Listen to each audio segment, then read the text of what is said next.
We've got about 10 or next. Okay, that's great. Yeah. I'll take this off now. 10 minutes. I thought it was your normal outfit. No, it's not really. You could interview Richard. Yeah, well, I was I going to do suggest actually. that, yeah. I know. I had. I thought we might do that. I know because I'm sort of. Yeah. Because when having asked you to come and do this, because I was just talking to Richard. I haven't seen Richard in the flesh since I was about 19. It's a bit scary, isn't it? But he's always remained in my mind. Yeah, for a performance he did in a very small gallery in Glasgow this long time ago, and it was a really great chance for me to invite him to come here because I know he would do something like he's just done. And it's fantastic. But I was very in the work that you've been doing in corporations that you did, which you discussed. I don't know anything about, and I suppose it's because business and capitalism with a capital C has in some ways been the kind of always the sort of soft target, the easy enemy for art, for contemporary art. It's kind of, I suppose, and it's. I'm just wondering, are you still doing it, or why did you stop doing it, and how do you think, how has that climate changed for someone like yourself working inside corporate structures? Does it feel like it was a moment that has passed, or? I think. Well, can I make two responses? One is that, the contemporary art market is very strong in London now, and where do you think that money's come from? It's come from industry, and where's it still coming from? All the private galleries, it's coming from industry. So you can't have it both ways. I think the thing that I didn't perhaps share with you, though, was when I was in industry, I was really enjoying it. And I thought about Bailey Savage with some embarrassment sometimes. Now that I'm out of it, I think both were valuable. But, there are some fantastic people working in industry, and some very boring people working in academia. I tried to take my experience of changing communities back to the art school where I was teaching, and they went, "Oh no, you can't do that. No, you have to go and see so-and-so up the food chain." I mean, it was just pathetic. So I gave up. It was just pathetic. So hierarchical. And I would go back to the company, I'd say, "Can we do this?" "Yeah, just try it, Doesn't work, doesn't matter." So in terms of creative engagement, it was shocking to me how quickly I could make things happen. Oh, that's it now, that's my time. I got the dog on. So it did stop. It stopped kind of naturally. It stopped in 2003. And then I thought, well, what do I want to do now? Do I want to kind of pursue this? And I decided what I wanted to do was to bring it back to what I call the cultural sector. Yeah. And so it really led to me doing a lot of socially engaged projects, like in Shanghai and Bristol. But I have friends who work in industry still, and I think it's too easy to disregard because it's just not that simple. Yeah, absolutely. It's not that simple, and some very interesting things can happen. Yeah. I mean, I don't know whether you sort of see, the artist placement group. Well, that do you see what you're doing in the sort of as a antecedent to it. At the time when I had the first meeting with Richard, I was on the board of what came out of the artist placement group, which is called Organisation and Imagination. We were trying to get residencies, and nothing ever happened. So I took that experience, that meeting with him, and I said, "What about doing this?" And he just said yes. Yeah. So I had all that background. I'd been working with Barbara Stavini and so on. Artist Placement Group was a sort of organisation that began to place artists directly into major industry, like big chemical firms and British Rail and National Coal, to do kind of, and they were called incidental persons, was their title. And so they had carte blanche. There was no, they wouldn't, and to do kind of anything or nothing, or get booted out. I think that sometimes happened. And they created a kind of set of very interesting kind of works. Often they were there for several years, weren't they, in different companies. They were sort of nationalised industries mostly. So it's a sort of different kind of climate, I think. What about the people, though? I want to speak to the people. Anybody have a question? I don't have a question, but it's a kind of testimony, because you're talking before about research and intervention. Yes. And I was quite struck by the fact that when you were talking about giving names to rooms in the university and not numbers, that there's a room at the University of São Paulo in the Psychology Institute that's called Aurora Furtado. And she used to be a student of psychology who disappeared during the dictatorship. Really? And I came here to speak about psychoanalysis under dictatorship in Latin America. But I soon, in my mind now, kind of integrated the university I came from and what I came to speak about here. So it was kind of integrating data from your speech. So it was an intervention also here. I think that was clearly one of those gaps I found, that nobody gets the job. Like who gave these doors numbers? Who did that? I know who did it. I even know their job title, and I know they don't use their imagination because they don't think they're allowed to. But there are many gaps in every social structure that can be brought to life by someone saying, "Why don't we try this?" So I found many of those, really. How would you find them? Sorry? How would you find, if you're alien to the place, if this is called the Esmeralda Room, how would I find it after I got off my train? Well, maybe it would have a number as well, if that's going to help. or it would just have the It's beautifully floor. organised, it's on the 5th floor, and it is. Well, that's true. It's logical. It's logical. Yes, you're right. You're right. You've got the job as facilities manager. I'm not meaning to make fun, but there is logic. There is logic. There is logic. I'm one of those boring academics. I guess the question I want to I don't know how to phrase it as a question. You know that we're coming up to the research evaluation framework. I do. And that requires us to produce 4 outputs. If you're full-time, it's 4, I think. 4, but 4. Read by a few people, a very limited number of people. Who read only limited will be put forward. Oh, well, only a limited number of people who have read the output. Right. That will, upon which our quality will be judged. Yes. And then you stand up in front of a bunch of councillors and say, crisps, bread, crisps, tobacco. There's a bit more to health inequalities than that, but that's very compelling. What kind of relationships should social scientists, or what kinds of ways should social scientists be thinking about how we talk differently about the research that we do, kind of out the outputs? What from your experience, clearly you've been at the cutting edge of trying to trying to get art out into new arenas. How can social scientists do the same sort of thing? Well, do you think about the language that you use? If you're talking to people who are not social scientists, you're talking about audiences that are not social scientists. Yes. Then I would say, really think about the language you're using, and be prepared to change some of it. I think one word I was going to talk about was empathy. I'm big on empathy, and the becoming thing for me is a bit like empathizing with some of these people I've become. So to empathise with your audience, if they're going to be people who know nothing about your subject, could be a big part of that. Practice with someone who, someone in the family. Even though it sounds trite, but I think empathy can often get lost when we're so sort of stressed about everything. Thanks.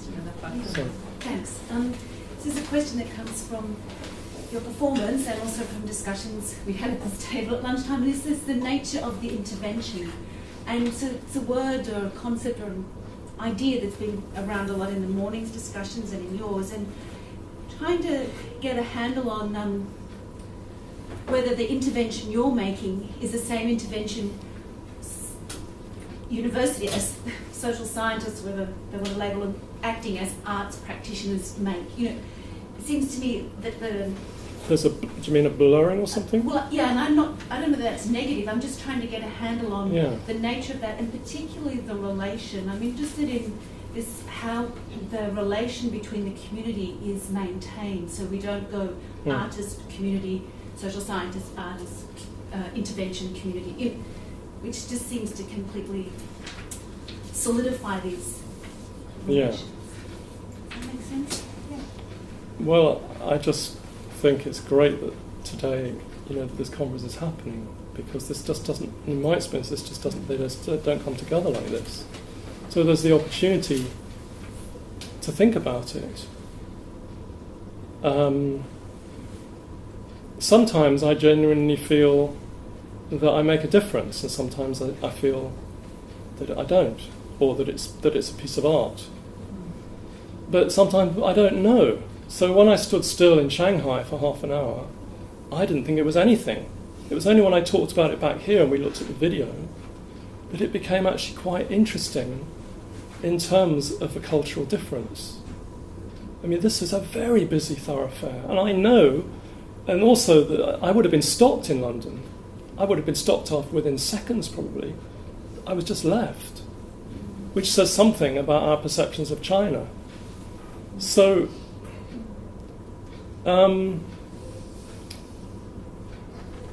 well, maybe there's room on both sides. I mean, the thing of reading out the crisps I hadn't thought was as interesting as it was, and there could be a research project in that. For somebody, it could be me or not. So on the one hand, we, people from creative backgrounds, could be more methodical, and I do definitely have a methodical side to me.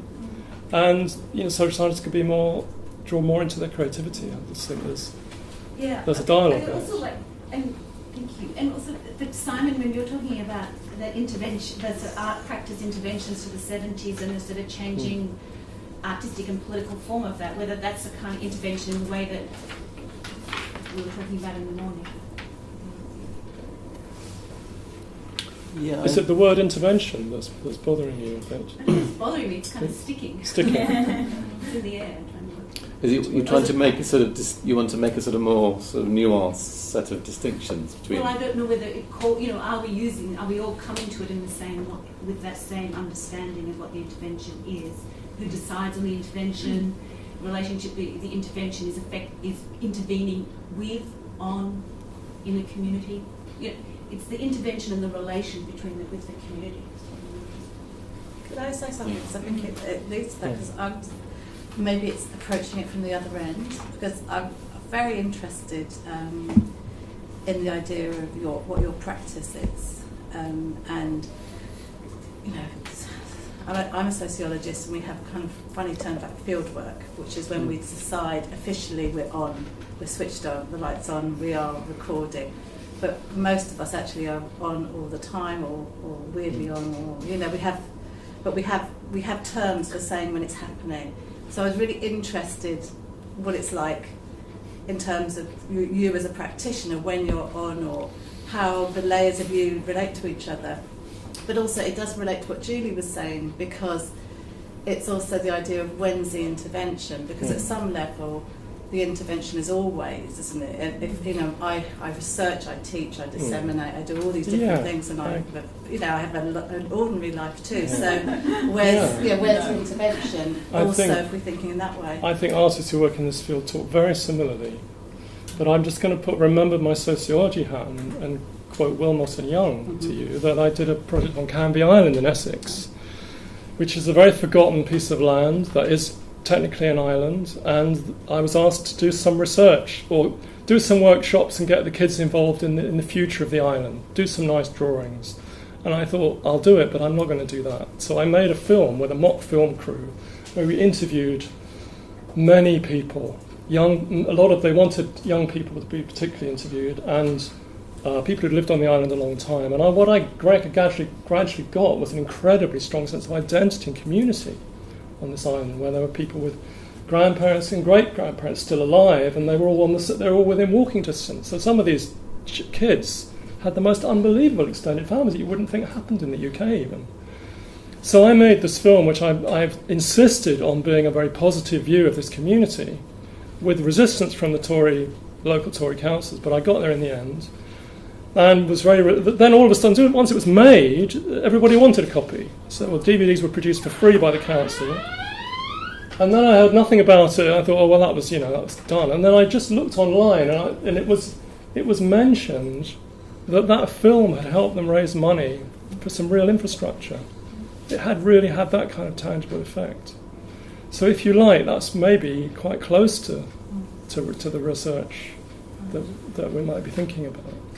Can I raise a question? I mean, I wonder whether some of the sort of struggle in some ways is to do with the way that as an artist in residence, in the kinds of settings that you've chosen to work in, you take up and you're also given the license for a certain kind of Maverick persona. And in fact, that's what you're kind of employed for, to sort of be a kind of, what we call it, fishbone in the gullet of an organisation, which they see as helpful, and you enjoy doing because that's exactly the kind of identity that you might have been cultivating for many years. And I think from the social science point, from a research perspective, that's exactly not the kind of identity one is encouraged to take on. And in fact, manoeuvring, it links to what Simon was saying about antagonism and confrontation, and whether those are viable motivations for research, or whether research is always in some ways kind of couched in terms of some way of, even though you know you're there, effacing yourself in order to give primacy to your participants under the sort of ethical rules of